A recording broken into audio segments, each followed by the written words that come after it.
welcome to the Know Nothings podcast. I'm Mike. And I'm Ray. And I feel like we need to talk about aliens and UFOs and UAPs and all of that stuff. Man, a lot's going on, right? Like, we were talking before we turned it on, before we started recording. So much is going on in relation to UAPs that now, as big a UAP believer as I am, have always been, it's so mainstream now, and it's like just popping up on news channels. They're doing congressional hearings, the timing right for the election. Now you start thinking, well, is it a psyop? Right. Is this Project Bluebeam? Let me put up here in the corner and play it while you're talking about it. Look what's been going in the UK. They've spotted. Well, this is over the This is over Capitol Hill. Is it AI though? This is over Capitol Hill. I don't know what's AI. I don't know what's real. What's being recorded. Are those flares? Those look like flares to me. But over or they Washington, look like UAPs. D.C.? They're unidentified, and I don't know what they are, and they're aerial phenomena. Like, yeah, I don't know. I mean, would you be more inclined to believe? Okay, I'm more inclined to believe that they've always been here.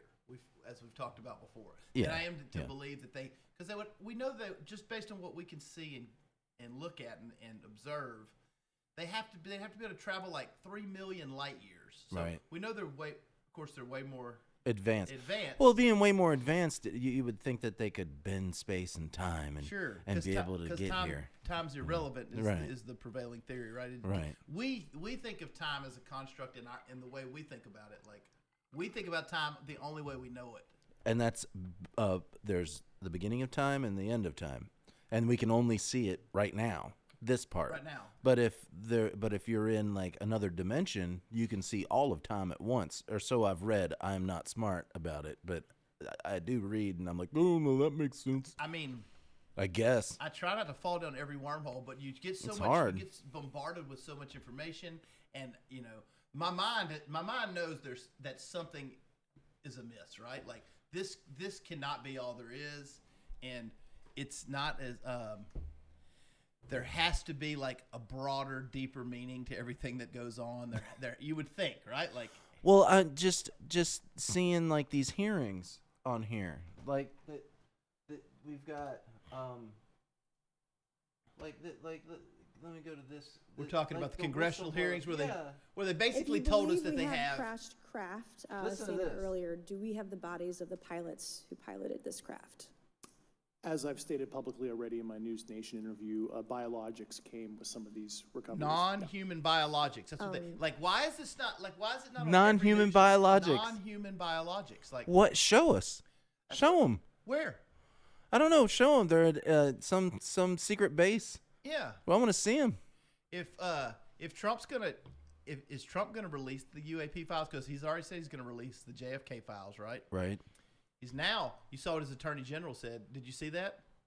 She said she's releasing the Epstein and Diddy files January 20th, Right. day one. Day one.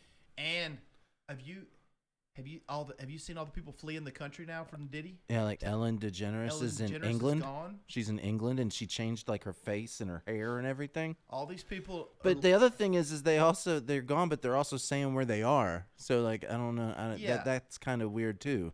I know, but are they going to a place where they can't be extradited? I mean, it's not like we're not going to be able to get them. Trump's going to say, give them here. I think you can get people from England. That's not I'm a place. I'm almost positive you can. Who went to Greece? Tom Hanks went to Greece. Yeah. Dude, this is going to be like. Look, we can't support people that are into those trafficking and all this stuff the news says is. I mean, this is news, so don't kick us off of any channels and stuff, because all we're doing is reporting what we hear on the news, and then our TikTok gets taken down, and we get banned and then completely shut off of it, and then we post stuff and get 200 views. Have you seen them sending like private investigators to people's houses? Mm-mm. Oh, yeah. Like these two big dudes are just showing up, and they're like, hey, are you this girl was like filming it. They're like, hey, are you Jennifer or whatever? She's like, yeah, what can I help you with? And this has been multiple people. And they're like, we're just wanting to wonder about like some of the stuff you post. So you do that for a living? Is that what you do? And she's like, I mean, it's part of what I do. Like, what is this about? And she's like, are y'all trying to ask me about the things I post about Diddy? And the guy's like, well, maybe that's part of it. That's part of it. And they're like, it's a clear like intimidation tactic. Well, they never, when they show up to ask you questions, they never ask you questions they don't already know the answers to. That's right. They know them, and they just want to see how you respond to them. They don't ask questions. They're like, oh, so do you know anything about this? And they're like, no. And they're like, okay, good. See you later. Yeah, They already know. They already have a folder. They're like, so what is it? What is it you do? Oh, I just do this podcast or whatever. Oh, and then she was just straight up like, is this about the? She's like, I'm super uncomfortable with this whole situation. Like, who are y'all? They're like, we're private investigators, and she's like, okay, well, I'm good. I'm good. Private investigators. Yeah, just like two random dudes that don't look nice, showing up. Excuse me, trying to be non-threatening, but it's kind of super threatening. When you have anybody show up at your house, like I had somebody knock on the door the other day that was that nowadays, like if you're gonna come over to somebody's house, you text them or call them. You're like, hey, I'm coming over. Yeah, that's it's not the 90s. It's not the 90s, or it's somebody's at the door. Great, I'm popular. They're like, somebody like knocked on the door. I don't even show up to your house like, unannounced. Like or any of my friends, like even my friends I talk to every day. So like somebody knocks on the door, and I like look, and I'm like, who the hell is at my door right now? Like, what the heck? I get up, open the door, and you open the door, and I'm like looking, and there's a dude standing. He actually knew how to do it. He knew how to knock on somebody's door. He knocked and then backed away like 10 feet to be non-threatening. And stood there, and he was like, hey, I'm we're driving down through the neighborhood, and we're blowing people's roofs off for $30. Can is that something you're interested in? And I was like, nope, I've got the ladder already on my roof right now. I'm going out here in a little bit and blowing it off. Oh, but were you thank really you. fixing to do that? Yeah, I was. I had the blower sitting out and $30 charging. is a pretty good deal. That's a pretty good deal. I wish I would have thought of it and then went down the street. Shit, go knock out 8 or 9 roofs, get $300. I know. Afternoon, and you could do it quick. But the whole UAP thing with it getting where it's just funny that like they say, yes, we've got biologics. Yes, these non-human biologics. We got these things, and then everybody's just like, well, okay. I mean, we've watched a bunch of shows, for the past 30 years. They've been grooming us to not go crazy about it. I think that's all that stuff. Us. Yeah. Okay. Yeah. Now, so we're like, whatever. Have you heard the internet rumblings about the computer-generated program from 1997? Okay, so there's some program, 97 or 98. I want to say 98. Let me be accurate here. Anyway, this computer program, its sole job was to collect data, right, and predict the future. Okay, data from where? Data from all over the internet. Okay. Oh, just internet collection. Yeah, this is at the genesis of the internet. This is in 98. It's going to be a information collection database. And its mission would be to predict the future, okay? Right. Well, in 2009, 11 years into its data gathering, this thing just spits out. Oh, so now keep in mind now, in 2009, Joe Rogan doesn't even have a podcast. Most people don't even know who Joe Rogan is, right? He's doing some UFC commentating and some Fear Factor. Right. This is, 16 years ago? Yeah. Donald Trump is just a actor, basically, right? He's a real estate guy. Getting rap songs written about. An actor. Anyway, this data collection thing, it says in November of 2024, Joe Rogan will have Donald Trump, who's running for president, on a podcast. No way. In 2009. That's crazy accurate. In 2009. That's nuts. Furthermore, it said that will be a launching off point for 39 days later that it said some days later, you'll begin to see aerial phenomenon in the air across the globe. 39 days after Donald Trump, who's running for president, is interviewed by Joe Rogan on a podcast, which we didn't even know what a podcast really was in 2009. Right. But this was the prediction it made. 39 days later, which will fall on December 3rd, I guess 4 days from now. Yeah. Wow. Said there'll be military craft and UAPs will have an aerial fight all over the globe above different nations. Oh, my gosh. So all of us, in 4 days? So all the internet weirdos, once the Rogan and Trump thing came, they're like, holy shit, that's really specific about two people that weren't doing either. Right.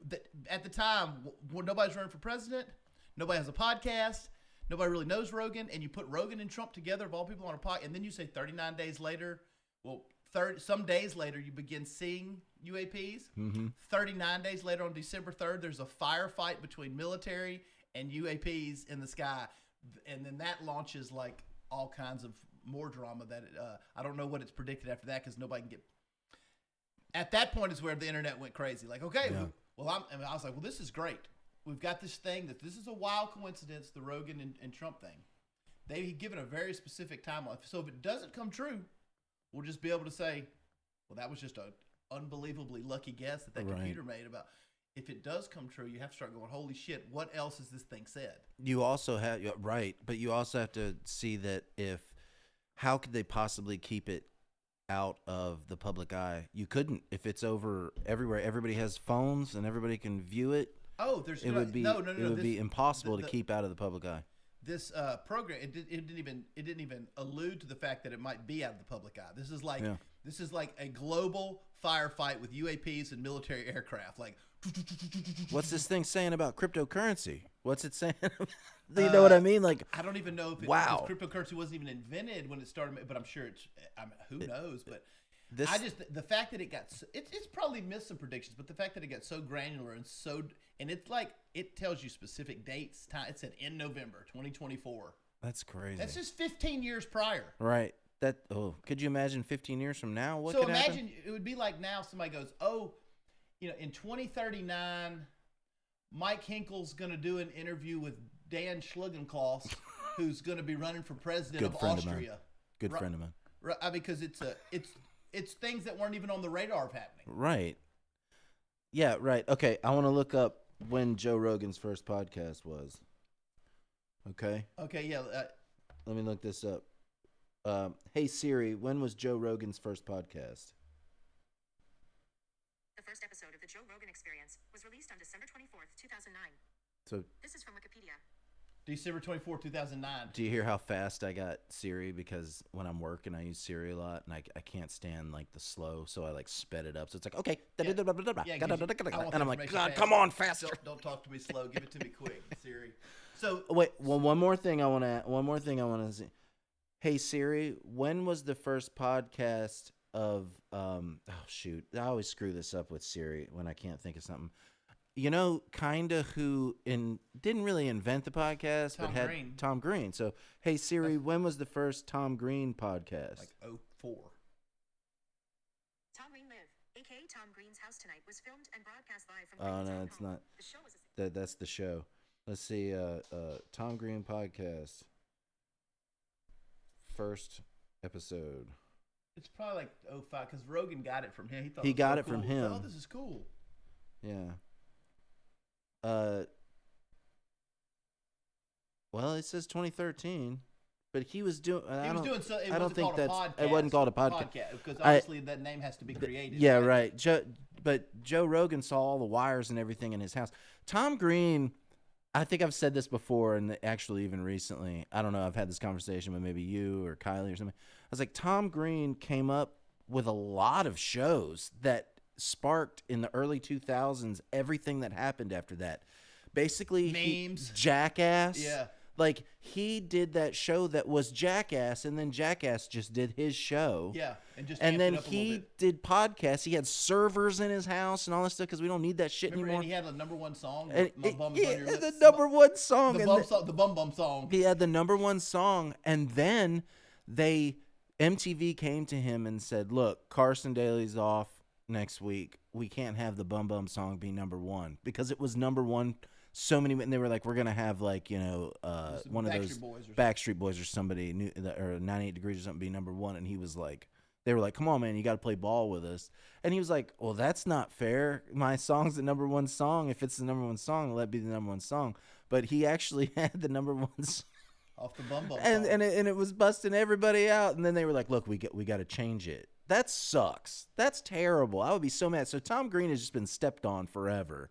And he's had all of these great. But he got his 15 minutes plus. He got more than 15 minutes, and I actually think Tom Green's a really nice person, which is why he like rides horses. Let everything ride on him and everything happen on him because I really respect him as an entertainer. But MTV did. I mean, MTV did that even if it wasn't like satirical songs. Right. That like they would if you were.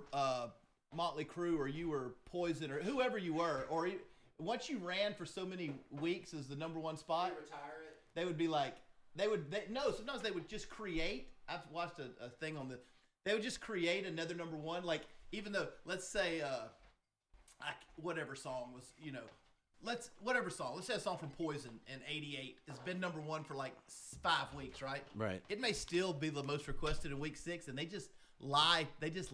Just lie so they can make get more music. They get 10,000 votes for it, 3,000 for number 2. They make the number 2 number 1, and do you know of anything about was there any pay to play going on with MTV? Obviously, but do we have proof of that? I mean, you talking about like it was in the radios in the 50s and 60s where people just bring a stack of hundreds to the radio station and be like, play this motherfucker. Hey, I'm handing out hundreds. Play this. Yeah. And they're like, oh, okay, yeah. I think there's still pay to play, right? Oh, well, yeah, but they've made it more legal. I think. I know with with my son's band, I handled a lot of the marketing and getting airtime and stuff. So I would contact all these radio stations, even and internet radio stations, and a lot of them would be, they'd email you back like, oh man, we love this, blah blah blah, we want to play it. And you'd be like, okay, so I would just be like, okay, great, play it. And they're like, yeah, gonna need it something. They're like, the next email would be like, yeah, we can get you in 4 times a day for $500. Good Lord. We can get you 2 times a day for $200. I'm like, well, I'm not paying you. Right.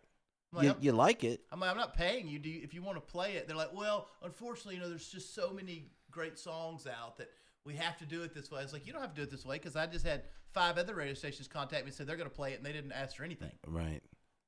It's like Spotify too. Like, you go on Spotify and I'll release a song and you can pay for clicks. Like, Spotify has their own thing, and that's almost just marketing dollars. You have to pay, marketing you have to front pay. Page and get it to, so you pay, and then it shows you your little ad. It says, if you like this, you'll like this band, and pops you in there. and then you say, how much do you want to pay, and you put $200 on your card, and then every time somebody clicks it, they charge you for the clicks instead of the other way around. I understand the capitalist dynamic behind it, but with like airplay situation, to me it's like I was like, I mean, I actually emailed this one guy that said, I was like, well, what if it was like really horrible and you hated it and I gave you this money anyway? I gave you, say, $10,000. No, I gave you the $500. You're going to play it anyway. Is basically what I'm getting. Is what I'm getting at. I don't know. You think they give people that option if it's terrible? I think maybe it's just not unplayable, right? If it's just like not radio quality as far as the production, but outsider music. Yeah. But I think if it like fits their format and it's even like, I don't think they give a shit. I just think they want get 1,000 people to give me $250. Well, I think radio's so dead that they're just looking to pay the bills. And this is all like mostly internet radio stations, so I guess they probably fall under different rules. Some of them would be like, I had a few where you just have to sign these contracts that say, hey, you have to give up all the rights to money. Like, we'll play your song because we like it, but there's no ASCAP money coming your way. And I'm like, well, that's just you got to get the song out there. So I would always acquiesce to that because I'm like, well, that's a fair request. Like, you're just not going to pay us for the song, right? But you're going to play the song. Well, that's cool. Whatever. Yeah, whatever. Like, I mean, whatever. What were we going to get? 72 cents, if you play it 5 times this month, a nickel. So because I get it. Like, people have to, they couldn't afford to pay a bunch of new bands if you're like an internet radio station, probably be run out of your house, right, with 2 sponsors or something. I feel like a lot of things are better with music because of the way things are now with streaming and stuff, but I also think that there's also the other side of that where it's not as better. I think it's too much. I think it's too much like I think it's too much the Wild West. Where like you can have like we don't need as a society, in my opinion. I love the fact that artists can put stuff out and all, but you don't need 30,000 songs a day, right? Because there's no way that 30,000 songs can be well done and like. Well, like when I release a song, I'm just doing it for me. And you actually talked me into like I told you before on here, like a couple of years ago, I told you that like I've probably written 1,000 songs and threw them away. Yeah, none and you were like, you can just release them. And I was like, well, I'll just release them for posterity, like for just to have them, just to have them to release.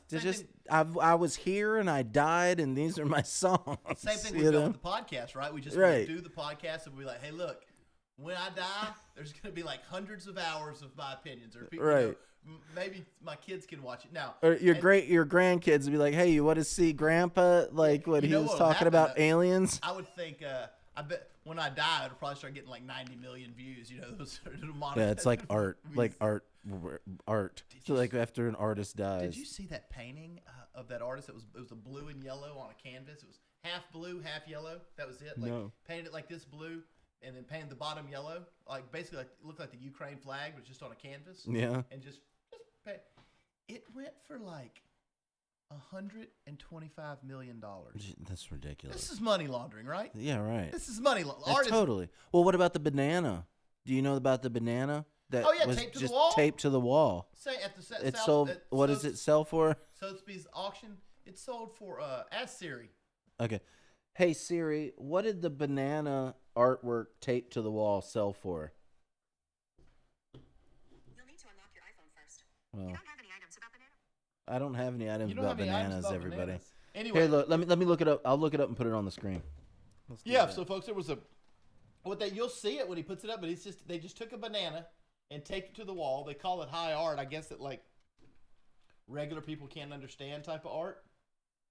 6.2 million. A rotting banana. sold for 6.2 million. Dude, this is what pisses me off. Okay, Mike, I'm just gonna say it. Like, this is what pisses me off. Like, life is so fucking hard, and like just the overall vibe of life is just so hard, and like it's just a fight every day to like keep bills paid and keep mortgages paid and kids taken care of and clothes on your back and then you constantly with the internet are just bombarded with shit. Bullshit. We're like, this guy made $58 million on a NFT called Boo Boo Doo Doo. And you're like, fuck this guy. Like, fuck him. Fuck this goddamn banana. Like, it's so, like, this guy made 6.2. Oh, yeah. So there's like somebody starving. There's somebody that can't get their kids Christmas this year. I know. And there's also another guy that sold a banana taped to a wall for $6.2 million. There's a sucker, though, that bought that for 6.2. But I don't know if he's a sucker because he's probably got $11 billion, right? Like, It reminds me, I don't know, I'm a big, my favorite show actually is I'm always. glad he got the 6.2 always, million. yeah, I'm glad, like, come up. There's just got to be a better system.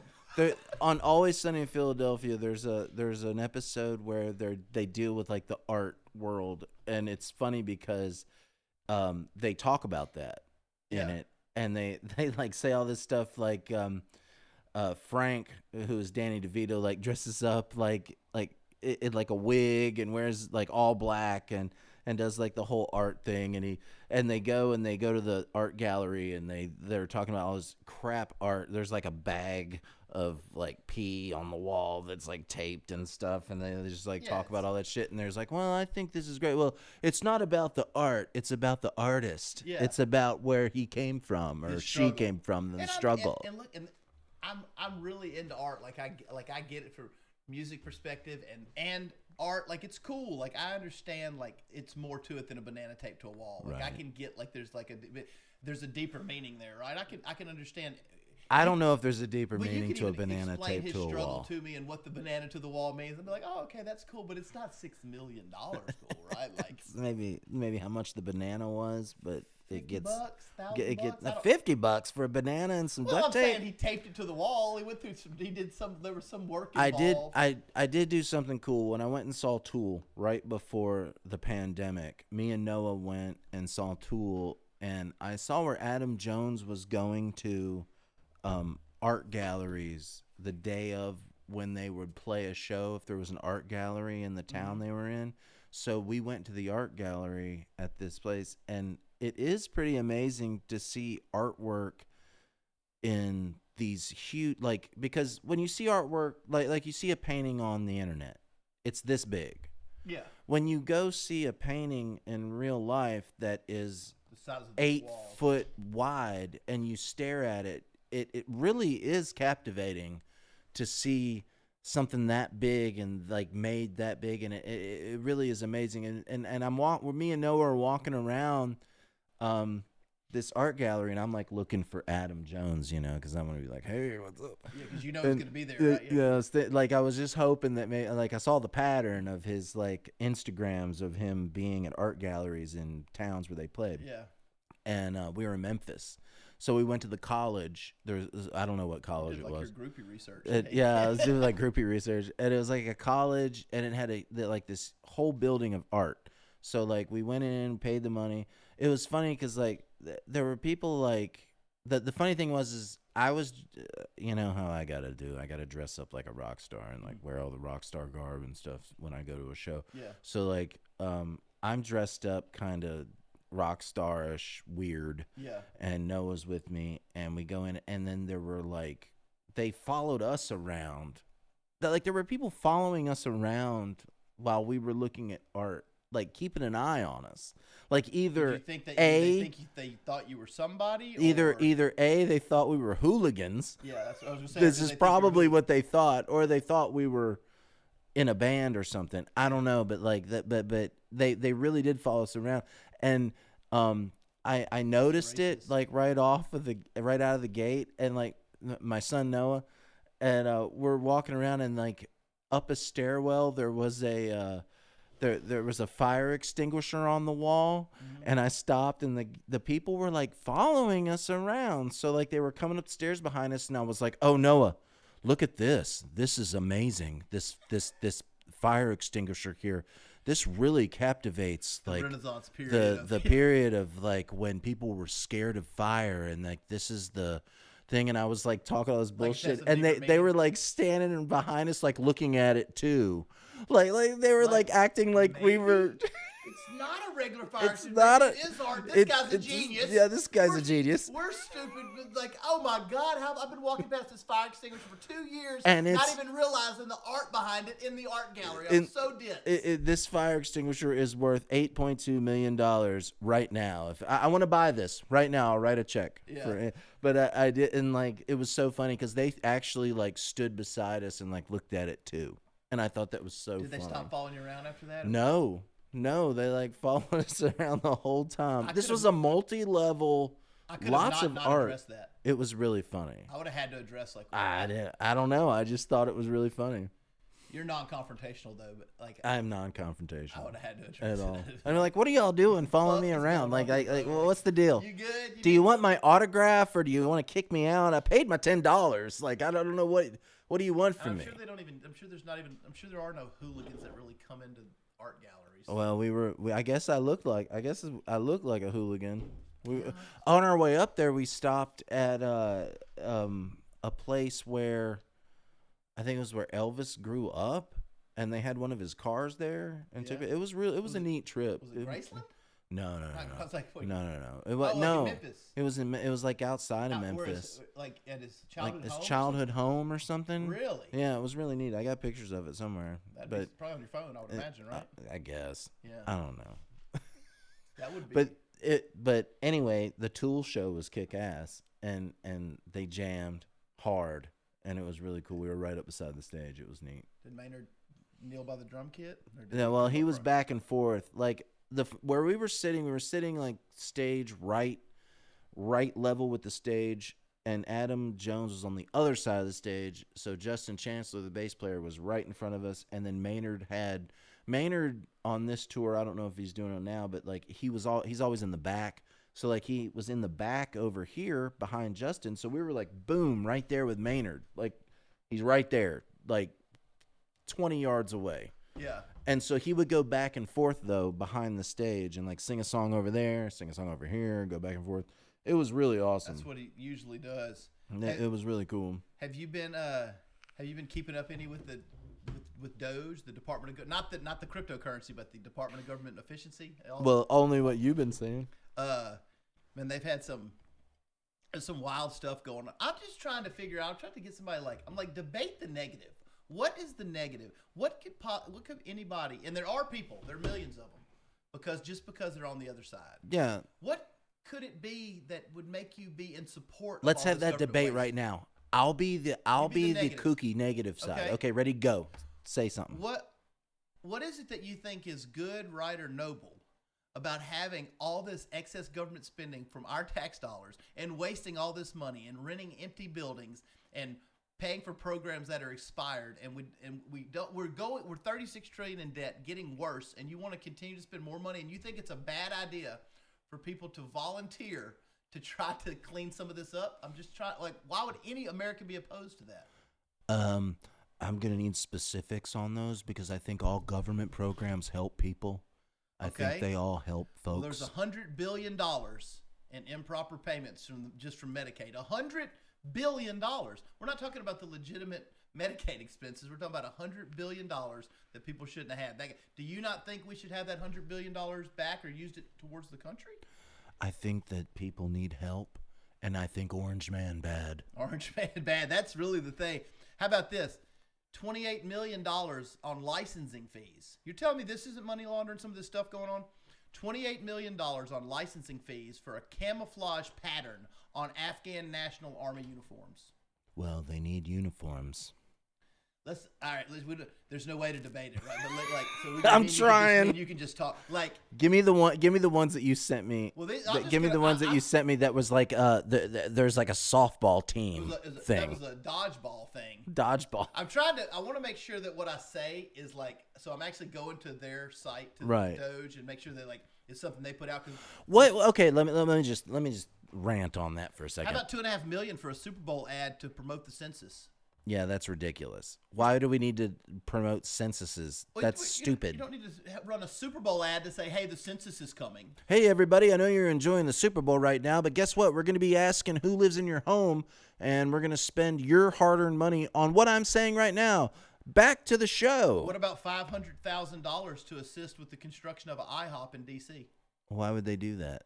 Because it's somewhere where some senator likes to eat. Because my brother-in-law owns the construction company that's going to win this bid on building this IHOP. Well, not your brother-in-law, but I'm saying if I was a dirty-ass politician. Who is for this?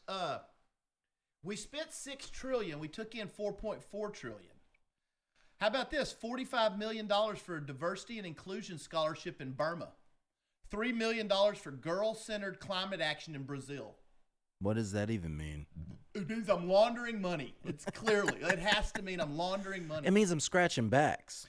$288,000 of tax dollars for diverse birdwatcher groups. What the fuck are we even talking? Like, how is anybody that says these things need to exist? That's we need to spend money. this money on this. Is just they've lost the narrative. How all of these ideas are good, just like removing red dye 40 from our food, removing these additives from our food. I like red dye 40. Yeah. I like my food to be a certain color when I eat it. It's almost as nuts as when you're trying to argue that we should have the borders open. Okay, there's at least like a humanitarian argument to be made there, right? Mm-hmm. Like it's nuts and it's bonkers and it doesn't fit with like reality. Right. But at least I'm like, well, their heart's just too big. Their heart's bigger than their brain. Right. So they don't see things for what they are. Right. And okay, so I understand. But on opposing the Department of Government Efficiency, and then the argument against Doge is that they're like, I guess you've seen the arguments, right? Where they're like, well, it takes two people to do it. That's real efficient. Have you seen these jackasses? That's ridiculous. You've and they're seen not. these, Yeah. I'm like, these people. I was like, I'm like, these people cannot have functioning brains. No way you're gonna say that's because there's nothing you can say about it. So you're just like. No. So it's like the Dems at the top create these ridiculous talking points, and then everybody just parrots them. They just parrot. I guess they do that on left and right. But if it's a ridiculous talking point, like how do you defend it? You're defending this waste and just corruption. Well, just ridiculous talking points. Like why wouldn't you want to have a website where you could look and see what these programs are and how much money, and give your feedback and be like, why do we need a dodgeball grant? For people, for office workers, that's dumb. We don't have to be playing dodgeball, and why are we paying for that? Study lawn darts. Lawn darts since like '88. Yeah, they have office space. There's an office space we're leasing. You saw that? 7,400 offices that we lease. Okay, so you tell me this isn't money laundering. 7,400 spaces that are leased in like one building, one giant building. Yeah, 390 something people report to work there. So we're paying what? There's office space for 7,400 people that we lease. Yeah. For probably $1 billion or who knows okay. what we lease it for. Something nuts. All we need is 359 offices. So it's 92% unoccupied.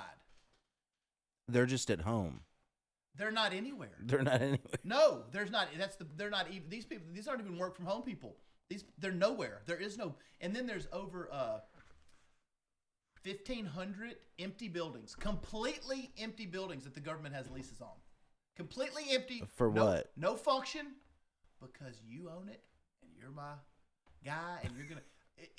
This is just my theory. This is no proof. Like shell corporation stuff. This is what I'm seeing. I think happens.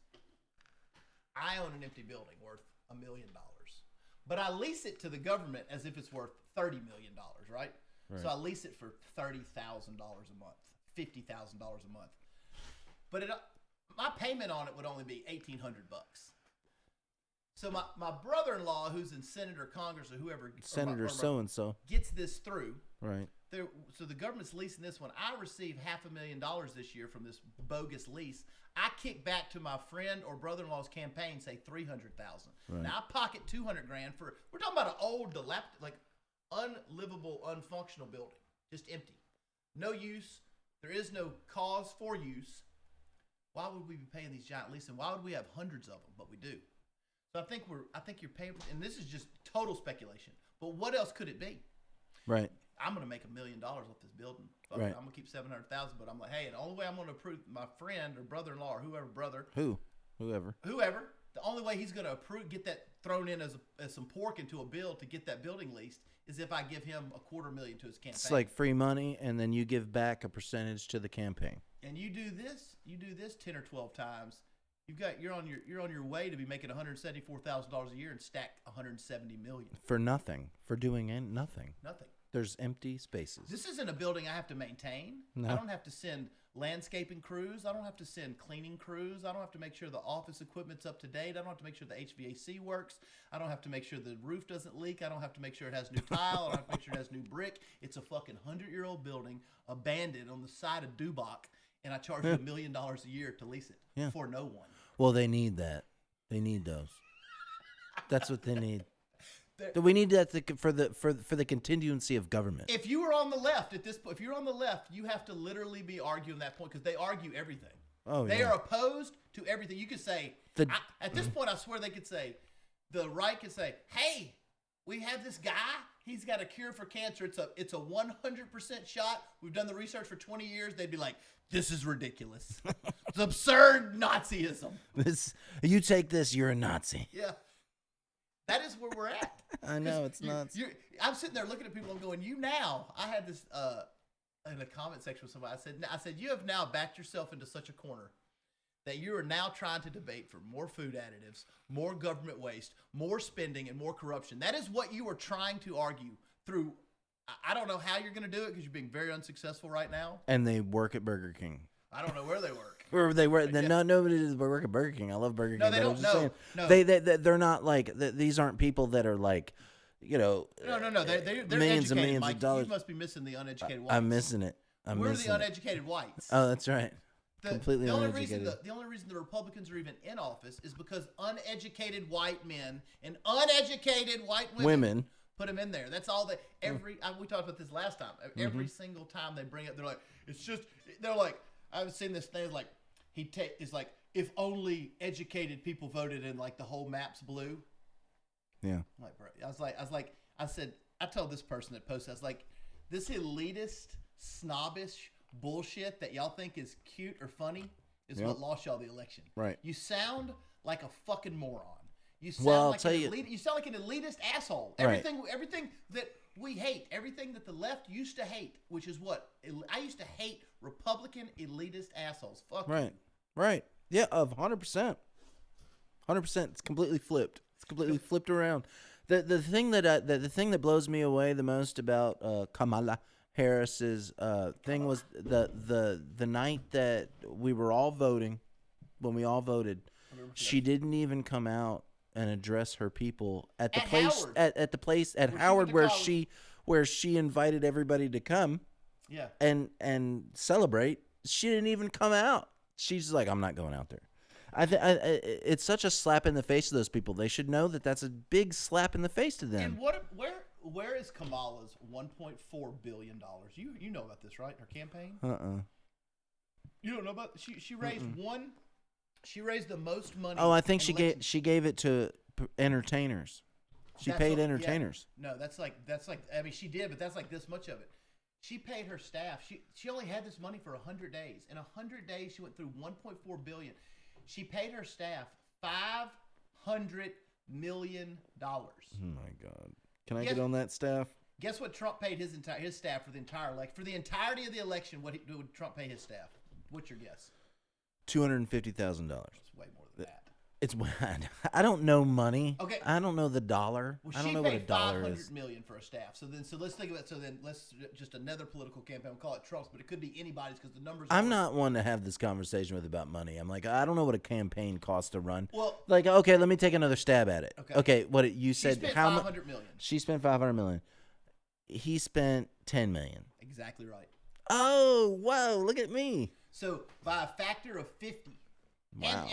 And 8 to 11 million is about what every campaign in modern times spends on staff. Is 8 to 10 million. That's like a normal spend. That's okay. That makes sense. That gives you your 100 people or whatever you need to run the campaign. Pay them regular salary. So how did she pay $490 million more in 100 days? I think there's a lot of people living now a lot better than they were before the campaign. That's most likely. Just so we're clear, that's 4.9 million. So each day she spent half of Trump's entire annual campaign. Each day she spent that much. That's insane. For those bullshit results. For that bullshit campaign. Worst campaign in modern political history.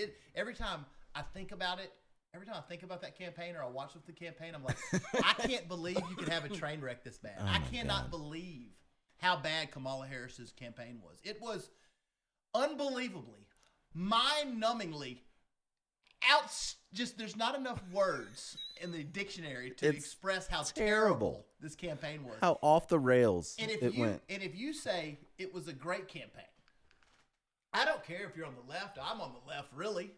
Yeah. You're on the left, really, on a lot of stuff. Well, I did realize something, and I'm gonna say it, and I'm gonna say because whatever. Fuck that. But we're saying we want to say. I say what I want to say. I'm done. Listen, I'm done. I'm done. I'm done caring what anybody thinks. But I will. Donald Trump is the first person I ever voted for that was a Republican. Yeah. In my entire life. my entire life of being able to vote since I was 18 years old, Donald Trump was the first person I voted for back at 2014. I voted for first person ever. I voted for Bush 2000 and Trump 2024. In 2000, and I wish I could have the Bush one back. Okay, I didn't vote. I was in a band and we were touring, and I didn't get to vote. But after that you did all after Democrats. that it was all Democrat. It was all Democrat. I swear to God, it was all Democrat. And I realized that the other day, and I was like, holy shit! Like the way that the parties changed everything pushed me so. Like the line left me so fast. And you got to remember that everybody also that is now Republican and is on this team that we have now, we're all Democrats. Or we're all whatever. Or left-leaning Elon. Like I'm a left-leaning independent. You were a Democrat. I was a left-leaning independent with some. Right. I mean, I just want the best idea. I don't give a fuck what. I don't care what bird party you're with, or left bird, right bird, like all that left wing, right wing, same bird. Yeah, I don't care what bird it's attached to. I just want good ideas. This was a real conversation. Somebody made a post about something dumb, but Orange Man bad post, whatever. Or no, it was their thesis was, I want someone to tell me why you'd vote for Trump. I was like, oh, this is a great opportunity to have a conversation. So I'm going to engage this person.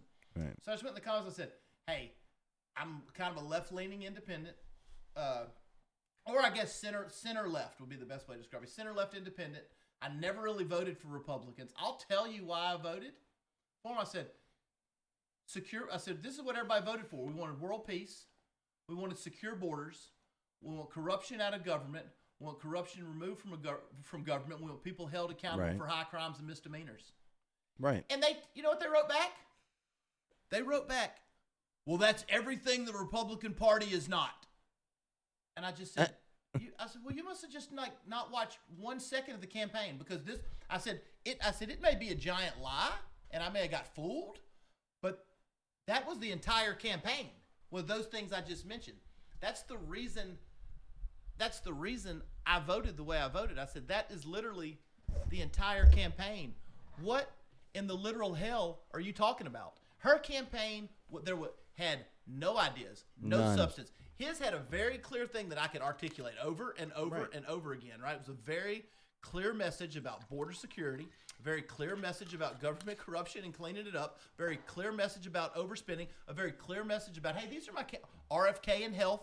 And then I had another discussion where someone was saying, they were, the cabinet nominees, they're like, I hope you maggots are happy now. And I was like, well, fuck yeah, we're happy. I was like, this is exactly what he ran on. These are the exact people that were around him that he said, hey, if you put me in office, I'm going to put these people around us. So we said, well, that sounds great. That's and good. We all ran out and voted for him. Now he's putting them in place before he's even in office. And your retort is, I hope you're happy now. Well, yeah, we're happy. Yeah. Yeah, we're happy. We're like, that's like super, like, I was like, so you mean to tell me a politician said he was going to do something, then he did the exact thing he said he would do, and we're supposed to be outraged at him? Are you high? Like, how high are you? How do you get that high? I want to be that high. It's just a remarkable way of thinking in my like. Where did it happen? When did it happen? When we get so stupid? Where did it happen that it flip flopped to where there were like, people that completely went a 180 on where Republicans what everything. Kind of stopped being like buttoned up, Yeah. elitist, Yeah. rich right assholes. I mean, Yeah. there are always going to be rich people in politics. Yeah, that's yeah. fine.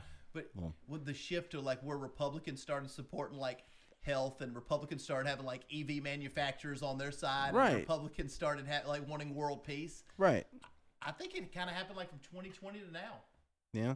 I don't think this was not real. I mean, some of it was the mantra in 2016, but it was really So- more like find an enemy. So lots of Biden stuff. Lots of Biden over the. I don't think Biden had anything. I don't You know. don't think I mean, anything to do with I it? think he did. I mean, he was such an unfit and terrible president, right? Right. But people will tell you who's the greatest president But that they're ever lying happened. to themselves. That's ridiculous. Right? They're lying to themselves. It's like if you're in a terrible relationship and you hate your spouse, but like you're not telling anybody that because you're still married. You're right? in it to win it. So you're still married. So what do you still tell them? You're like, oh my god, if it comes up, you're like, I love it. But the little devil in your brain is saying, no, you don't. You hate that person, right? Like there's no one that can say, I can't believe it. No one that's well read or learned can say, oh, Joe Biden was a wonderful and mean it. If they do, they need some help. Well, the thing is the thing that you saw that was a complete thing that where they were saying Trump was going to do all of these things. Oh, he's a Nazi. He's going to do all this stuff. He's going to take complete power and all this stuff. And it's like, well, he was already president.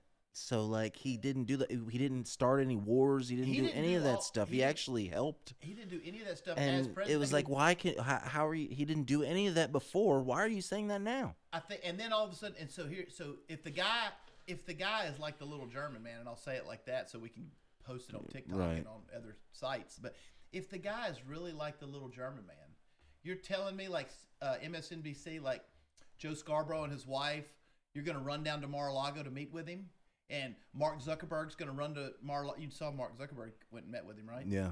Did you see Trump's speech about it afterwards? No, I did not. Oh my God. We need to pull that up. You pull it up. It's great because he's like, weirdo Zuckerberg came to my house.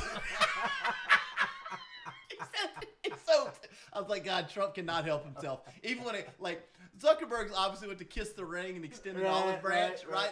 And Trump welcomes him in, but then he cannot help it. He's like, weirdo Zuckerberg, and everybody starts laughing, and he's like, you guys know he's weird. You know Zuck's weird. And then he goes, he came to kiss my ass. Does he have the speech? I need to find the speech. It's so hard to find. It probably gets suppressed because it was just like suppressed. This is just like a clip, you know. Anyway, Zuck goes and meets him, and Zuckerberg should apologize. Zuckerberg should be apologizing to all of us too, right? Right. What is? Hey, let's just do a little experiment in YouTube and our masters, and let's see what the first thing that comes up right now, what it says. Okay. From what we say. So let's. I'm gonna pull it up. Okay. Okay. This is the first thing. First thing that comes up is CNN, by the way. Of course, yeah. Of course. So we'll pull this up. Hold on. Well, I screwed it up. Hold up. Zuckerberg had a private meeting with the president-elect today at Mar-a-Lago. This was just confirmed by Trump aide Stephen Miller. Now, Zuckerberg did not endorse either candidate during the election, but did tell Bloomberg in an interview that Trump standing up and pumping his fist, telling crowds to fight, fight, fight after the first assassination attempt was, quote, one of the most badass things I've ever seen in my life. Back with us, Maggie Haberman, who reported that story for the New York Times. Got so shot. Maggie, what more can you tell us about this meeting between the president-elect and Mark Zuckerberg? So we're still learning about it, John. It was earlier today. Zuckerberg may still be there. Zuckerberg showed up in Florida with some of his advisors. It's not clear that whether Zuckerberg saw this meeting or Trump saw this meeting, but one person described it as Trump essentially saying, "Hey, why don't you come over to Mar-a-Lago?" And as you said, Zuckerberg had expressed praise for Trump earlier this year for his defiant posture after he was shot in Butler, Pennsylvania by a would-be assassin. It's interesting, a couple of things about this. Clearly Zuckerberg wants to have a better relationship with Trump. Zuckerberg, once upon a time, was a funder of an immigration advocacy group. Right. Stephen Miller is Trump's one of his most powerful advisors, and also the person who largely drives or shares with Trump his hardline immigration agenda. And so it's really interesting hearing Stephen Miller talking about this meeting on television earlier. I think we will learn more, but we are seeing, as with a number of industries, but certainly the tech industry, let's get this out a lot of people coming to Trump and not the other way around. I want to find the speech. I want to find the speech that you're talking about. Trump talking about Trump speech about Zuckerberg.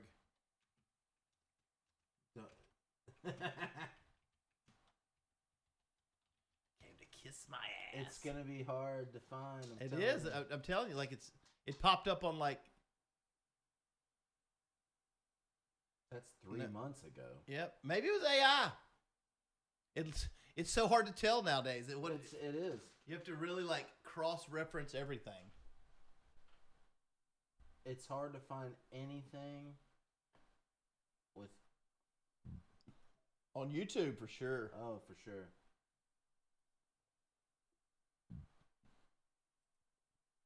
I saved $700 with Liberty Mutual. I don't know if we can.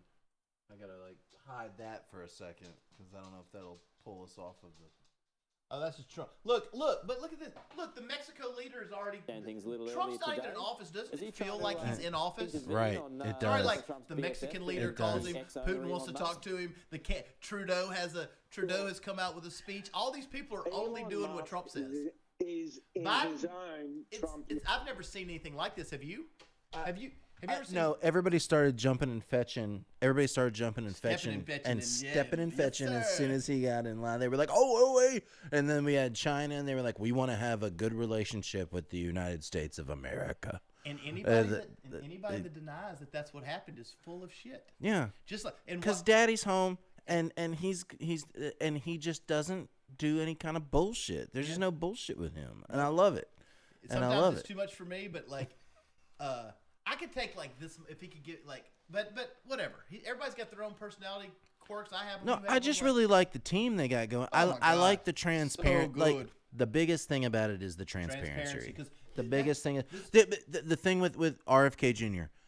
Why are all these other countries banned all of these things that they put in their food? It's terrible for your people. Yeah, because it's terrible for everybody. I mean, we're talking about Canada, we're talking about England, we're talking about everywhere, ban all these things. And then RFK Jr. is like, we need to ban these things here too. How can you argue against things that there are studies done that these things are bad for us, and then people are like, they want to talk on the other side about how it's not. Or how they just don't like what they're doing. Yeah, don't listen to the 72-year-old shredded dude that works out all the time, is in great shape. Rather, they think it makes more sense to have a 310-pound transgender Department of Health and Human Services director. They really believe this shit. Right. It's a stunning lack of clarity. I don't care about having transgender people in anything. That's it's just but the thing is people are people, and you have to have people that are level-headed about Let's stuff. talk about having 320-pound people as the Department of Health and Human Services. Right. I do not. Want Did you see those things where they were showing like him like RFK Jr.'s like shredded, and he's like, this is the guy in charge of health, and then it showed the other person. Of course, right? Like, That's awesome. Yeah, you should. You should. We should have Joe Rogan in the Department of Health. It's so obviously silly that she was the. I don't care. I don't care if they're trans either. I don't care. None of us really care. That doesn't mean anything. What I do the care science is what means is if something's bad for you, it's bad for you. And there's many studies about all this stuff that is so terrible for you, and they still put it in our food. Well, aside from that, why appointees? What I care about is you put them there because they're trans. That's where I have a problem. If they have a job, they're just a general because they're trans. They're just over DHS because they're. Well, trans. It would be like having a. It would be like, okay, we need a secretary of yacht rock. Okay, the guy from Secretary of Yacht Rock needs to be a 48, 55-year-old white guy, and it's like from accounting. From accounting, because he likes yacht rock, but he has nothing to do about it. Just he likes yacht rock, and that's not the guy that should be in. But instead, you have to find a black lesbian, because that's the only way. Then that's who you have to appoint. That's what DEI did. Right. It's not like there's a problem that it gets misconstrued. No one has a problem with the black lesbian. Right. No one has a problem with the transgender. No one has a problem with the Hispanic guy. No one has a problem with these people. What we have a problem with, obviously, as a society, as we voted en masse to get rid of all this shit, is the DEI stuff where you're saying, I've got to find somebody for this job, and they have to be a white male. Right. We're using white male because maybe that's what because white male is the opposite of what you want to put in there, because white male bad. But like the thing is it should be the best person for the job that is the most qualified. Why is that controversial? Why is that controversial? That's what I don't. That's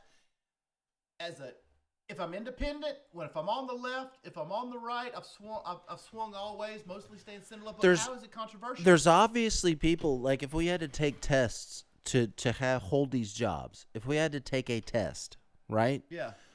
Shouldn't the person that gets 100 on the test be the guy that wins and he gets it, or the guy or girl or whatever? Maybe not. Maybe it's the guy that makes a 94 but has really good leadership capabilities. And right, but I'm saying it should be a good test. But it shouldn't be the person that makes a 26 because they're different. Because they're different.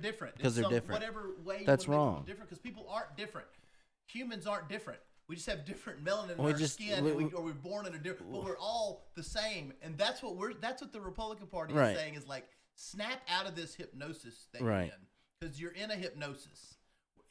People are people, and they should have jobs based on their merit and go to school based on their merit. There's also an argument that I'm going to shoot down right now that says, well, those tests were made by white males, but they're not anymore. Talk about standardized testing. Standardized testing. That's not what we're doing anymore, and standardized testing doesn't matter for like you say. Oh, I didn't score good because the tests were, the questions are racially biased. But it's like, no, if you're taking a test about math, it's math. Math is universal to everything. I'm an idiot with math. I would never pass a test in math to be the leader of anything that has to do with math or science. I promise you. There are women, there are other races and other people that are different that would score me out of the park. Right? You don't even there's not even an argument to be made. Like, I know the things I know a lot about. I know the things I know a little about, and I know the things I'm just interested in and wish I knew more about. Right. And I'm okay with recognizing. And if I'm wrong, somebody that has a degree in that shit, tell me I'm wrong, and please help me with my thought process on it. That's what I'm saying. But the other side of that is don't we got to get somebody in here that meets these criteria, and it's like, no, let's get somebody in here that scores well. You're just worried about checking a race box or who they sleep with box, right? And right. You're not checking the box. So it's like if you were going to, which doesn't matter. It doesn't matter what race you are, who you sleep with, is according to the content of what you're about to run. Well, for 25 years, the last 25 years, 25 years, there has not been one NFL cornerback, not one, that's white. Not one. And not one fucking person ever said, we need more NFL cornerbacks to be white. I'm outraged. What? I'm outraged. Oh, yeah. No, I'm not outraged. Yeah, Who cares? Exactly. Best guy for the job. Well, of course there's not. Or girl. Of course. Now there is a white cornerback, and guess why? He belongs. He should be in the NFL. But it's an anomaly.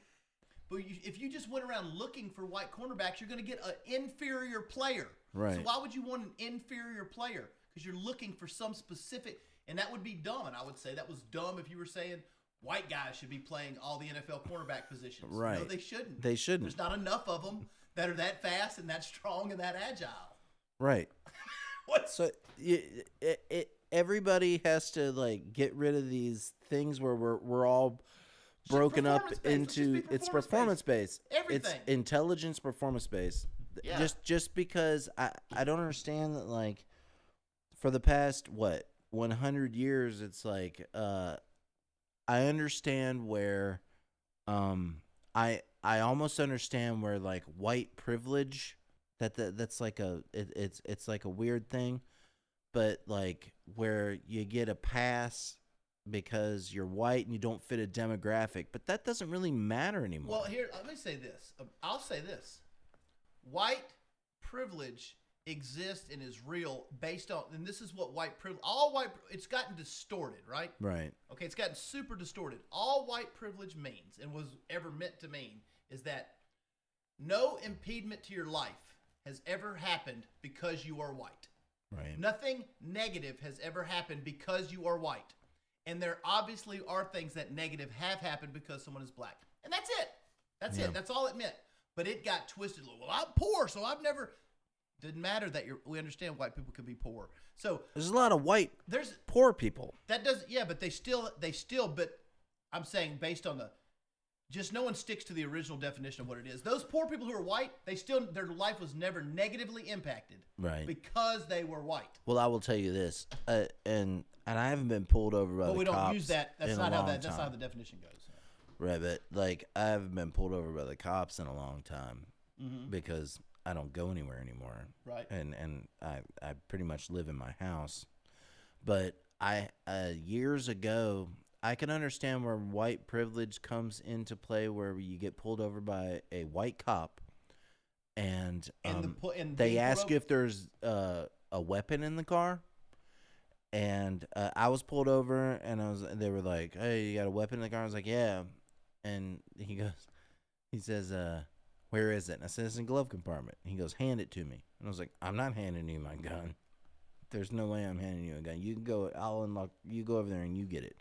And he goes, "No, stop. Just hand it." This is in Georgia, by the way. Yeah. And he goes, "Just hand it to me." And I was like, "I'm not comfortable handing you a loaded weapon, sir. Me neither. Not at all." And he was like, "Just stop and hand me your gun." And I handed him my gun. I got my glove compartment and handed him my gun. Do you think that they ask black men that get pulled over to hand them their gun? I don't think so. Not as a rule. That's so my blow up to the conservatives who don't en masse, and I voted for Trump, but en masse, I don't think the conservatives ever understood what white privilege is, and that's all it is. Right. But it got conflated into all this stuff. You have to be intellectually honest enough to say, clearly there are things where black people have been impeded in life because they're black. Right. And white people it doesn't mean you can't be poor, doesn't mean you can't be uneducated, doesn't mean you can't be stupid and be white. You can be. Doesn't mean you can't be disadvantaged and be white. It means you've never experienced further trouble just because you're white. Right. But I don't know why that definition is so hard for people to get, because everybody's just going to say, I ain't got shit, and everybody go, oh, well, damn, I know. That's where the conservatives lose me on that. It's like, man, you can't even get to like the base of the argument. Right. Because you just want to argue, so you're not even listening to what the definition is. Right. You're not even trying to hear it. The same thing I was saying about how is the left arguing against Department of Government efficiency? The same way that how could conservative, and I say the same thing, how could a conservative argue that white privilege exists? How can you like, you may say, Well, no, people. I mean, I can say white privilege exists and that DEI should be gone in the same sentence, right? Right. I mean, I'm saying, hey, you can recognize that sometimes these people of color have had life made harder for them just for no other reason than their color. That's not like an intellectual leap to have to make. Right. Right. On the other, it's happened. Yeah, it's happened, but it doesn't. But it's we've corrected so much of it at this point. We have corrected a lot of it. So much of it, and you can't. We've corrected so much of it that if I was to get pulled over now, I'm a little scared. Yeah.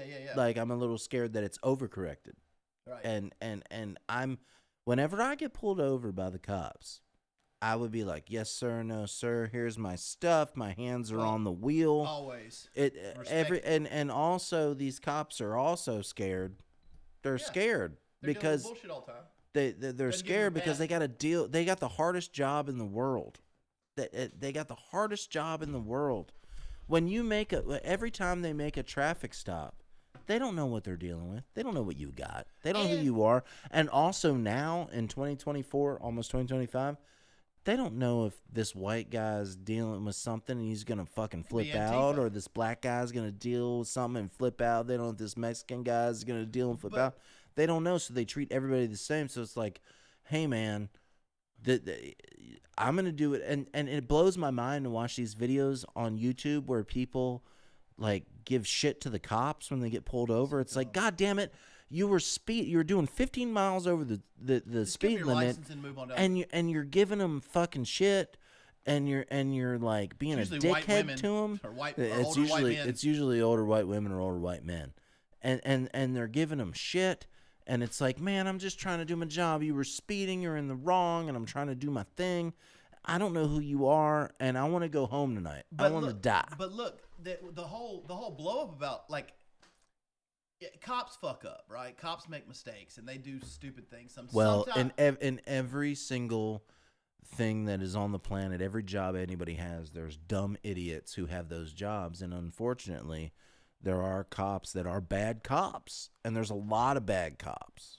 Yeah, but there's a lot of good cops. But here's where I was going. It's not. We have to be intellectually honest in all conversations. If we or try to be. There's only in a whole year of a nation of 350 million people, there's like 11 unarmed black men that were shot. Right. Like 11. Yeah. That's almost nothing. Yeah. So we try to make things a systemic thing. It's about culture wars. It really is about culture wars, because I'm not saying they get treated the same all the time. I'm saying they're acting like, I mean, there was a time in 2020 to 2022 where it was literally a narrative that like just cops running around shooting black people. And there was half the country falling for this shit. Right. That is just, you're just living outside of reality. And then if you show them like, what happened? What's over there? Oh no, I'm just looking. What I look like on the screen. I'm just looking. We need a little bit more light. Oh yeah, I like the dark ambiance. It's to act like it's this systemic problem. I'm not saying one is too many, right? One is, but even here's of the 11 or 12 that were shot, it was like 7 of those had a weapon nearby, and right. But they have to call that as unarmed. Right. So actually, if you really extrapolate the data, it's like 4 or 5. Yeah. Black unarmed men shot by a cop. Because if I've got a knife right beside, but it's like if I have a knife over there that I might be going for and you shoot me, that counts as an unarmed. Do you remember in high school when you'd have like a hunter's day and we had our guns in our trucks? I brought my gun almost every day. Every day to school. My shotgun was in a rack. If I was going to my buddy's house. In a rack. In your truck. I didn't have the gun rack, but if I would, but we went to school pre-Columbine. We graduated pre-Columbine. Oh, we did, yeah. Yeah, so it was definitely like everybody in the parking lot.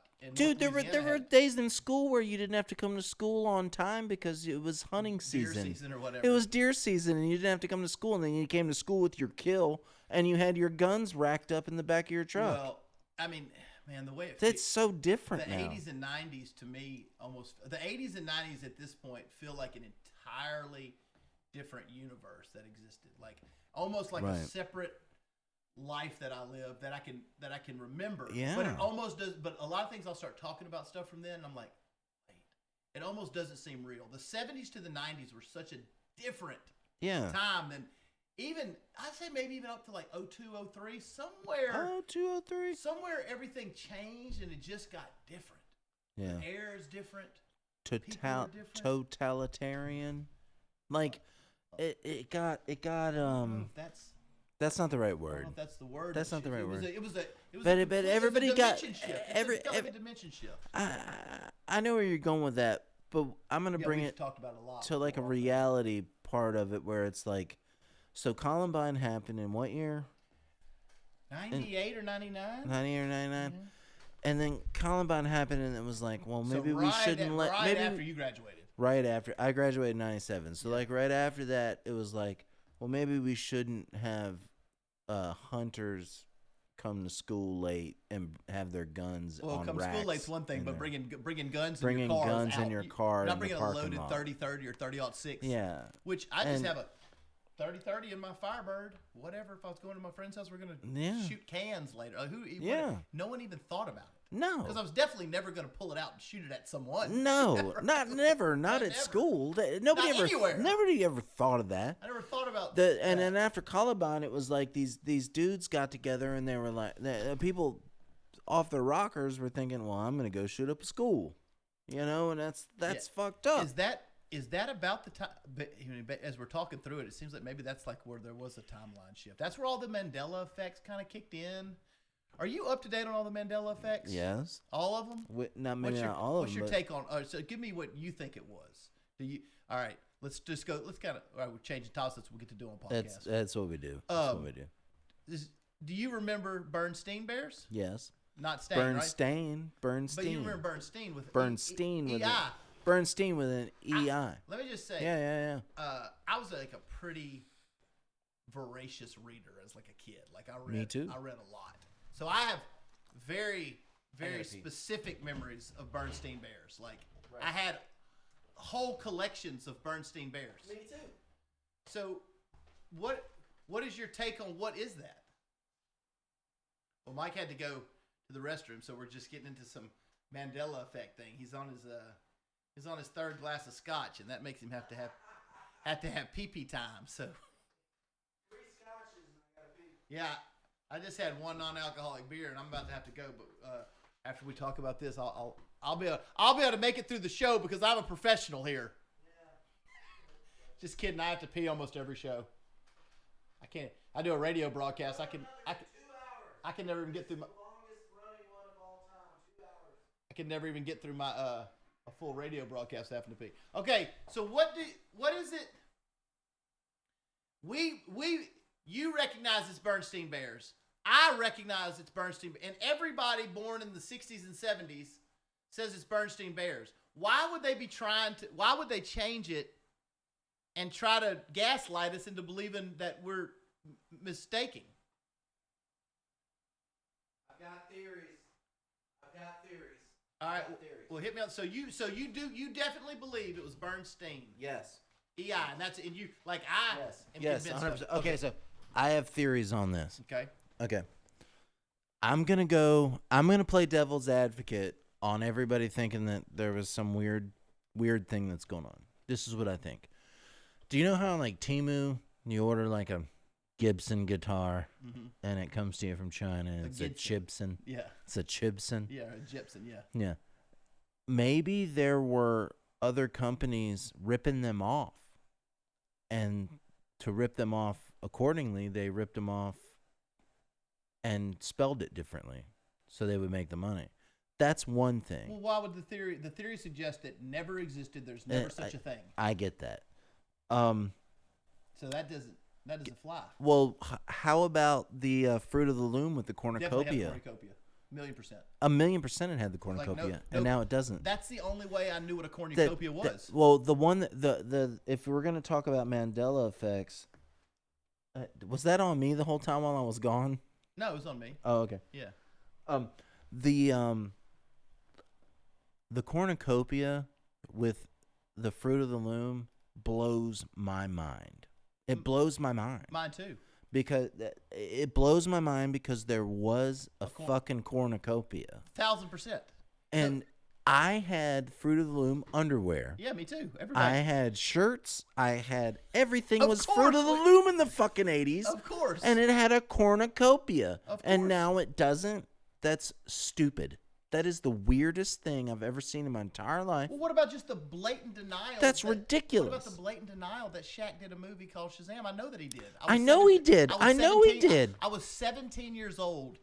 I remember like when it came out and thinking, well, that's gonna be a stupid ass movie because I'm too old to be thinking like a genie movie's gonna be good. Do you think that Not Shaq, Sinbad. Sorry, not Sinbad. Sinbad did it. Sinbad and did Shaq it. did it. One did Shazam, one did Kazam. Let me wax prophetic on this. The reason why this would be happening would be what? Is somebody trying to change things and tell us that where we are right now in reality isn't real? That we are in a simulation? And those things the people go and change? Or is it that there has been people that go back and time travel and changed those things are changed in a time travel? I think you shifted that. How could you change so many things though? I think it's a slight. It's just dimension shifts. Dimension shifts. That's okay. That's what I believe 100%. Well, the other one, the ones that blow my mind the most are the Shazam one, because I saw. You just try to act like we're crazy. The gaslighting is too much for me. It's the Fruit of the Loom one to me with the cornucopia. It's the Star Wars, which I was a huge Star Wars geek when I was a kid, and it says, "Luke, I am your father." Not I am your father. No, I am your father. It was Luke, I am your father. Even James Earl Jones, when he was on TV and they asked him to do it and say the thing with the voice, he said, "Luke, I am your father." What about Ed McMahon doing the sweepstakes? Yeah, that's nuts. Of course, Ed McMahon was the guy. Of course, he was the guy. Episodes talking about Ed McMahon coming of course, he was the guy. And they say it didn't happen. Why? They say it didn't happen. They say he didn't work for them. Ever. That's nuts. They say that just like if you Google find me the cornucopia of fruit, nothing is coming up. Right. Fruit of the Loom has gone out of their way to bury it and act like it doesn't exist. And Bernstein, oh my god. The other one is Richard Simmons with a headband. Now that I'm not as convinced. No, I am on that one. Richard Simmons always had a headband. Always. He always had a headband. And Brittany had the mic when she was doing it. Yeah, More time, but right? Richard Simmons always had the headband. Britney Spears always had the mic. And they say no mic. Always. Now there's no mic on that video. That's ridiculous. How do you get that out of the? That's ridiculous. How do we get that out of the ether? Does somebody? And now I saw somebody that has the copy. They have the VHS copy of the Sinbad Genie movie. Right. It's in a safe. He pulled it out. He's like, it's right here. Yeah. Drop the tape out. That's it. How? And even Sinbad denies it. Yeah. It's crazy. It's crazy. We live in the weirdest fucking timeline ever. It's nuts. Hey, how do you think the people feel that built these buildings in like the 1500s? Yeah. With like all this crazy architecture, Yep. right? Things that we couldn't dream about doing. Statues. And we came up and just stamped it founded 1910. Right. Yeah, you founded it. Yeah. You founded it. You rolled your ass up on it. Like, what is this badass building? And you put, like, founded 1910. There's no way we built that in 1910. There's no way. It was horses. It was horses and, like, hammers. And we built these things with 100-foot roof. Now, everything There around... are maybe 1,000 people. Well, listen, here's my thing. Everything around you is put together wood cabin shanties, right? Like, everything is like some wood you found, some sticks leaning up against, maybe some fucking mud to make concrete. And then, downtown, there's 100,000 square foot marble courthouse with, like, the most with, like, inlays of flying doves across the fucking ceiling. Horses and dudes on horses. And it's just, like, the most crazy. It looks like somebody froze somebody in time. They've been doing this. Imagine, so if people came back from, like, the 1500s, they'd be like, if people were alive from the 1500s and we're here now, or the 1300s, they'd be like, they're fucking lying. They're saying they built that in 1910 and we built it in 1285. Right. I built that in 1285 with laser beams. Right. Or however you built some of this shit. Right. There's almost nothing at this point that I feel is true. I don't think anything is true. I think we've been lied to. I deal with this. My wife thinks I'm crazy, and I'm like, I know. It's like I'll just avoid bringing stuff up a lot of times because I'm like, I really want to talk about this right now, but if I do, she's just going to think I'm more crazy than I. Right. But how does that? And I get it because when I talk to her, I'm like, what do you think? She's like, I'm like, what do you think? She's like, I don't think about it. I don't know. It's everything. So I'm like, oh, that's the secret. If you just don't think about it, but if you start thinking about this stuff, it'll make you fucking nuts. But that's the problem. That's not how you should do it. You should think about it. You should be thinking about it. 100%. You can't just see. Look at this shit. Look at this shit. Oh yeah, it's crazy. We're gonna. This shit's hold on. I'm supposed to believe Paul Ingalls and a band of ruffians built this thing, and look at these things. That's 1893 World's Fair. Yeah, that's what I'm saying. The World's Fair stuff is weird. Yeah, but that's what everybody else was living in. Look at this guy in a bowler hat. Look at this. Look at these things. Look at these things. Yeah. Look how they built it. They built this in a year. Built it to tear down. Built it to tear it down. Did we have so much money? Did we have so much money and influence? We did at that time. Things that we could just build these things and tear them down? 1870s to like 1910 we did. We had so much money we didn't know what to do with it. We were literally trying to churn through cash because America had so much money and no federal income tax at the time. But if you can research that, about 1868 or 1871, we were flush. After the Civil War, and then look at these buildings. We put these buildings up. You telling me the same guy that built that, but all the neighborhoods could only look like everything else in 1890. Look at this. Look at this stuff. I know. There's nuts. Technology. Well, what about the flying? Look at this. What about the aircrafts that were charging to the top of buildings? Look at this building. That's crazy. That's huge. And we just built them to tear them down? No, I don't think so. But it's not. Look at that. It's not even to get into the. Look at this. Yeah, stuff we can't do now. Why wouldn't we don't do it now? And why do they say we like don't? Did they say we don't do it now because it's like not cost effective? It's like the moon landing shit. So we could build all this in 1890, but we can't build it in 2024. I want somebody to build that now. You can't. They won't. Right? Everything's a square McMansion type of just concrete and bricks. Right. Rubber stamped looking shit that comes off a factory line. Nothing looks like that. No. Nothing. And some of this stuff, though, some of this stuff goes back to like the 1500s. You can't tell me that technology was not far there. This, to me, civilization runs in cycles. Me too. You believe that, right? 100%. Civilization runs in cycles, and we're just at the we're at the maybe the middle of one. I will tell you this. Maybe we got to a point, like let's say we want to build a $1 million home. Mm-hmm. Okay. So like you go to build a $1 million home.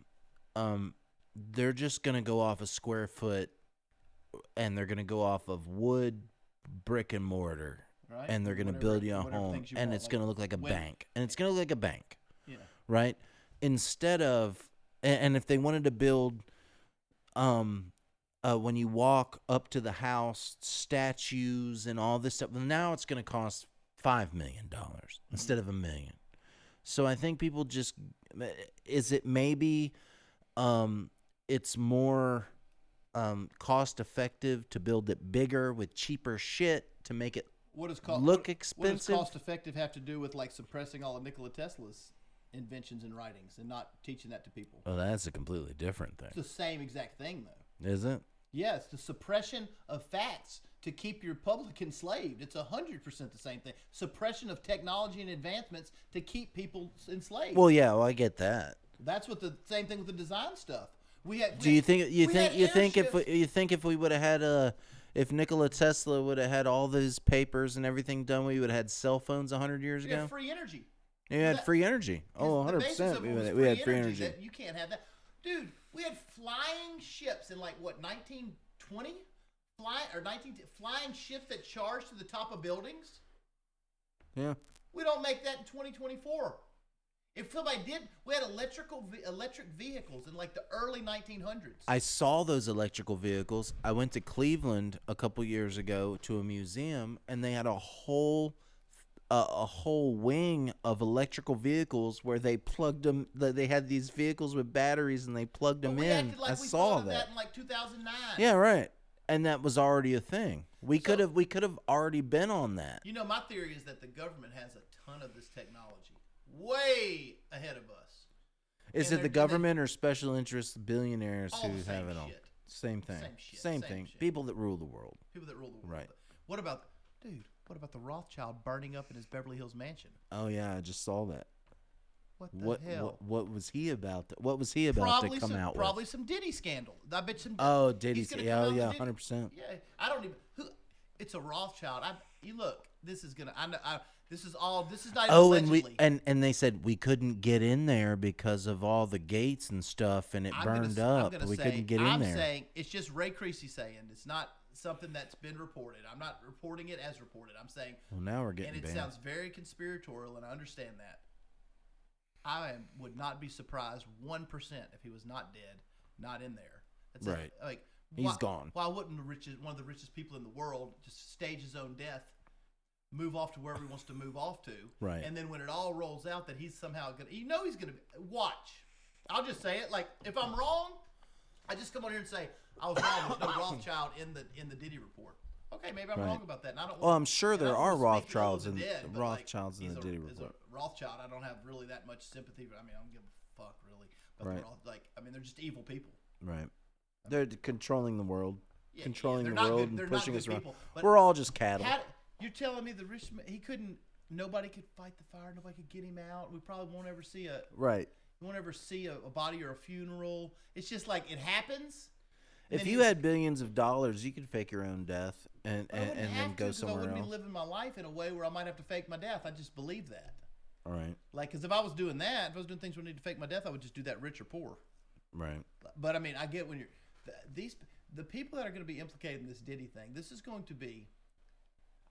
There's never been a story close. This is going to be so many people that are going to. It's going to collapse the entire industry. The media.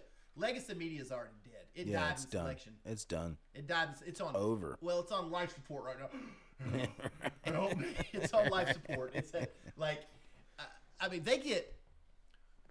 It's astonishingly bad. They get like 50% drop in ratings, like MSNBC, CNN. All what blows my mind? What blows my mind is that. And this is going to be the death knell of Hollywood. The people, the generations that are older than me and you. Boomers. They just believe the news. Boomers. They just believed whatever the news said to them. They didn't know any better. Well, they didn't know any better. To be fair, I probably did too till I was about 25. I'll say to about 22 years ago. I just turned to the news, and that's kind of what it was. Oh yeah, when I was like, they have weapons of mass destruction. Get in there. Go.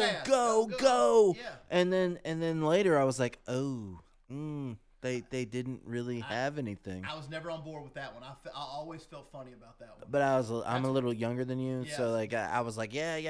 So it was 2000. I voted for Bush.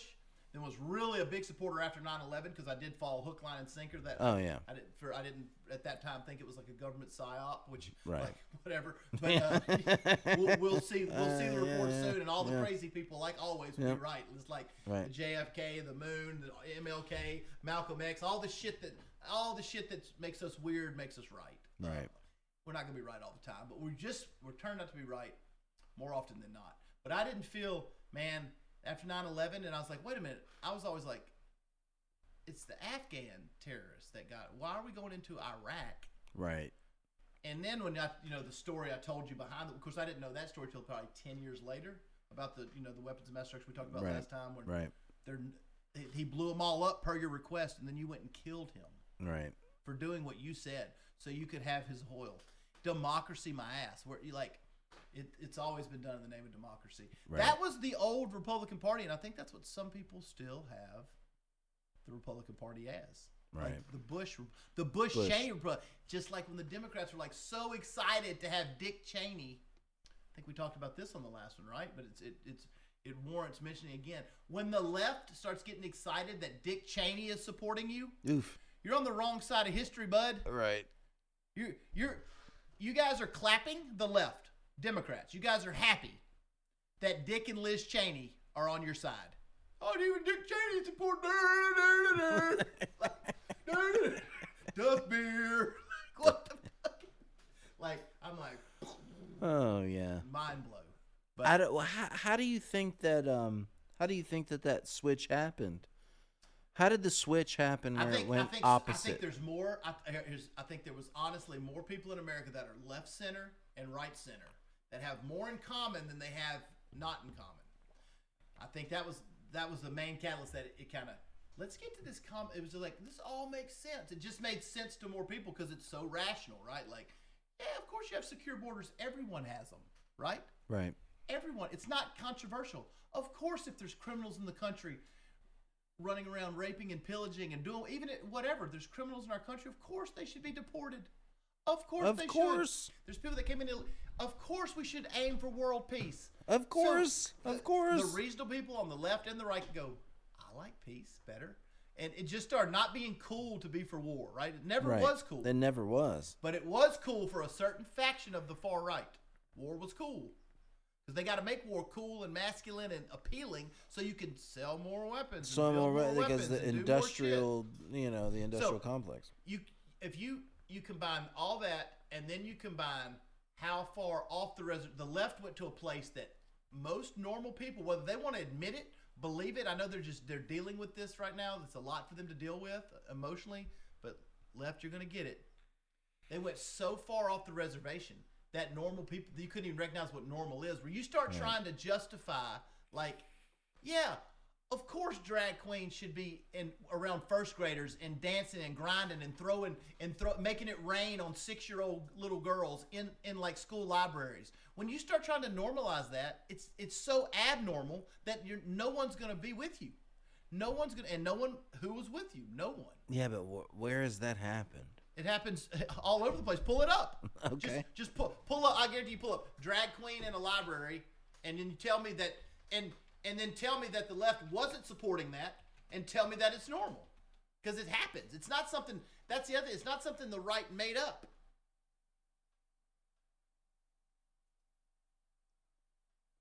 Where's this one? What is this you're pulling up? It's not like it's the first thing I've. When I put it in, I put drag queen in, and it said library. If this was wild right-wing conspiracies, the left would have. They'd be like, "Dude, the right's crazy. They're making this up." But when it's happening in real life, Queen Panda Dulce ended like this. Did you guys call the cops?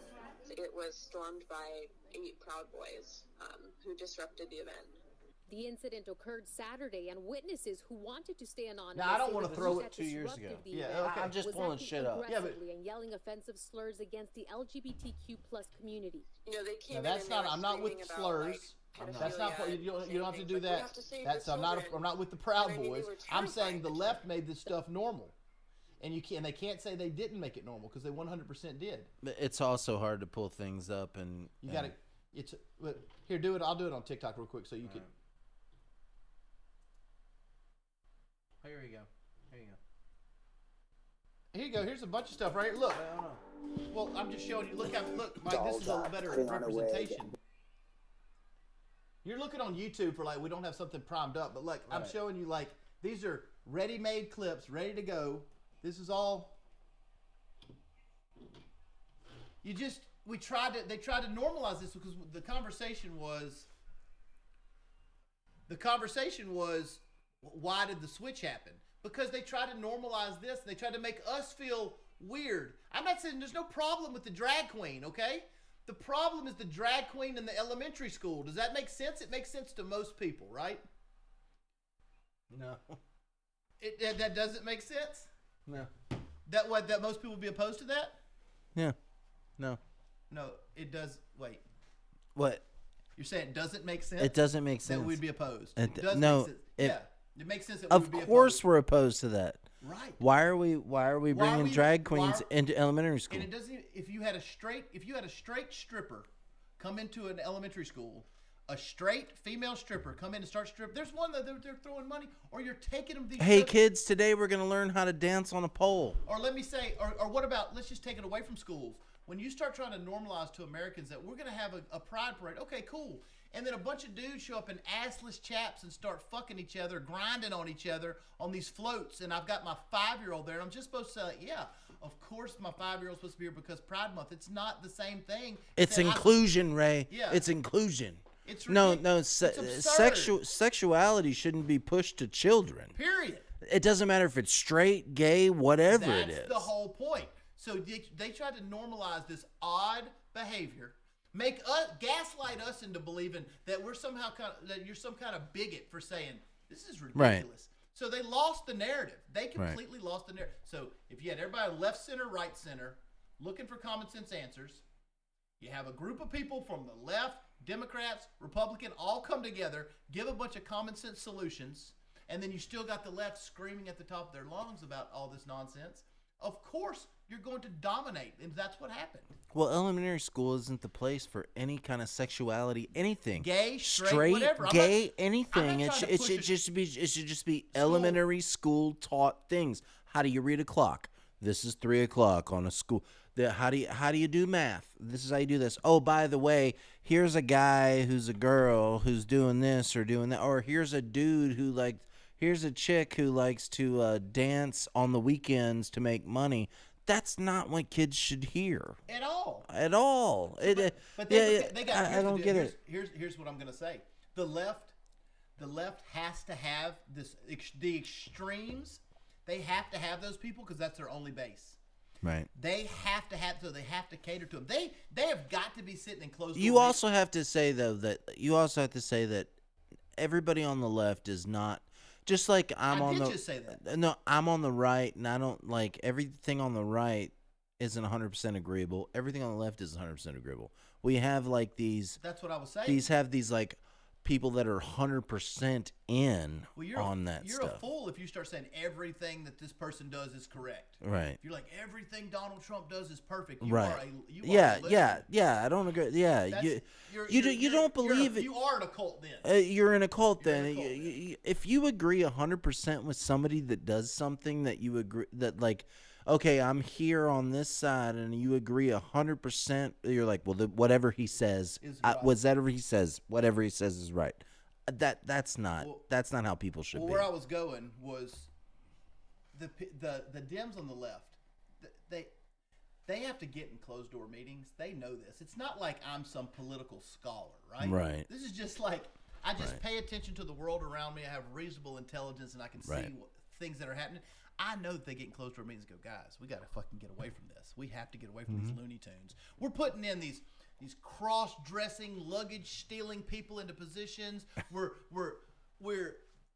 not just saying drag queens are okay, which drag queens are fine. Nobody has. I'm from New Orleans. Like, there's drag queens. I get it, right? Like, nobody has a problem with drag queens. I have a problem with the drag queen at the elementary school. I have a problem with the.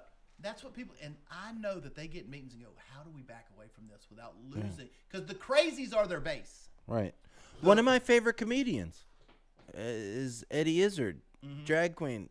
But I'm not going to take my 5-year-old to an Eddie Izzard drag queen I'm not taking my Comedy Central thing. Just because I like something, I'm not going to, just because, like, just tons of things that I might enjoy as an adult. I'm not going to smoke pot with my 7-year-old. Right. I'm not going to drink whiskey. You're not going to give your kid some whiskey and have him drink. It'd be like, oh, hey, look, listen, this is. We want to normalize whiskey drinking. This is Scotch. Scotch comes from, Scotland. Scotland. All right. I've had a few. Scotch comes from Scotland, and this is what we drink. And son, you're 8 years old, and I'm going to tell you everything you need to know about Scotch, and I want you to have some. No, you're not going to do that.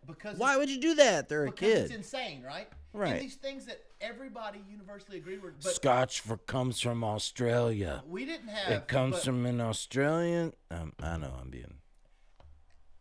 As a society, we didn't have the balls to stand up against that for too long, and we let it get out of control. It unraveled. Well, we were trying to be nice. We were trying to be nice. People were trying to be nice. I was too. We were trying to be nice. And we tried to say, hey, look, listen, okay, and they that's how you guys live your lives, and that's great. We're not trying to say you can't. And I'm not coming from like a religious standpoint, because religion also kowtow. They also kowtow. A lot of religions kowtow to that shit. But and I'm just saying, it's cool. You guys do what you do. But look, everyone raises their kids, and they raise their own offspring as how they want to raise them. And if they want to delve into that, there's a time for that, and it's after they've grown up. And the parents will take care of it. I think it's that they bullied all of us. We knew that if you said anything, you would get shut down on social media. Musk buying Twitter might have saved the world. Right. I mean, it was that big of a deal. Because think about it, when Twitter was, no one could say anything. If you stood up and said anything was ridiculous, you were automatically cast aside, and everybody was going to bury you. Right. And the companies were going to come after you. You couldn't have a social media voice. You couldn't say so nobody did. People just kind of would talk about it amongst each other, but nobody felt like they could say what they want to say. Like, hey, don't we all know this is ridiculous? It's not about being transphobic. That's ridiculous. I'm not scared of transgenders. Are you scared of a transgender? No. Not at all. Because you don't want your 5-year-old. Here's the thing about me. To a drag show. Let's close with this. Yeah, but it's a long one. Here's the thing about me. My best friend is a lesbian gay woman. I know gay people, and I know all of these people that live different lifestyles than me, and I know them personally, and I love all of them. And they're not with the crazy either. They see some of the crazy. And they're not crazy people. They're normal people. Yep. And they live their lives, and I respect them. They respect me. And they respect me. And that's how it should be. And that's exactly how it is. And I know those people. It's the media and everything that gets everybody riled up about all of these different people that live their lives the way they live. Oh, no, and you have to know the person. You have to know the person. There are people that are assholes. That are gay and straight. Gay, straight, whatever. I had somebody that I had a truck driver that went across the street to get his truck worked on. He was from Mexico. He's a Mexican guy. And he went across the street to get his truck worked on. He came back and said, "Man, that guy's racist against Mexicans." I said, "No." I said, "I know that guy's not racist against Mexicans. You know how I know why? Because that guy's an asshole." Yeah. And his wife's Mexican. Yeah. His wife's a Mexican lady. To be an asshole. And his kids are Mexican. He's an asshole. Yeah. You got to kind of figure out who people are. You can't go with all of this stuff that the media tells you how people should fit in these boxes. How people should fit in boxes, and you got to just be like, maybe this guy's just a fucking asshole. Well, no, it's a story that everybody, gay, trans, and drag queen has to be accepted en masse, no matter what they do. If they're walking around public streets with their ass hanging out, dry humping each other on the middle of Main Street, we're all supposed to applaud. Right? Fuck that. No, fuck that.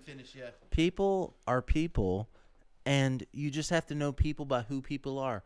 There are straight people that do the same thing that those people, that what you're just saying.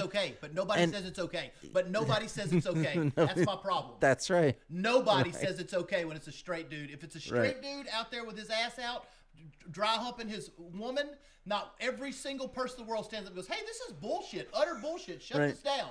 But people do. But people do go, "Ugh, that's gross." People say that's gross. It's gross. But if it's in a gay parade, we're supposed to say this is appropriate. That's my whole point. Well, that's not. Yeah. That's my point. 100%. We lost the narrative. It's just common sense. It's common sense. Get some common sense. Get some common sense, people. Let's get some common sense and live. And let's live together. We're all gonna live together. And I don't care what you do. Just don't be an asshole to me. Come over to this side. Come over to the modern side. Come over to the modern side. Let's do common sense stuff. Awesome. Good night. See y'all.